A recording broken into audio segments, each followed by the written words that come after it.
pesticides. Don't use them. Why would you want to introduce a toxic compound or element into your garden or balcony when what you're trying to do is increase that garden's biodiversity? And of course, the problem with pesticides, yes, they might get rid of a specific pest. You could have a pest outbreak, which obviously no one wants, but they're not pest specific.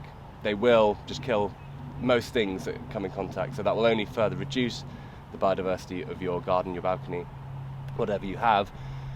And then that actually creates, in many cases, the perfect conditions for future pest outbreaks, because if you have low biodiversity in your garden, then something is going to take a hold, and that often is the very thing that you're fighting against.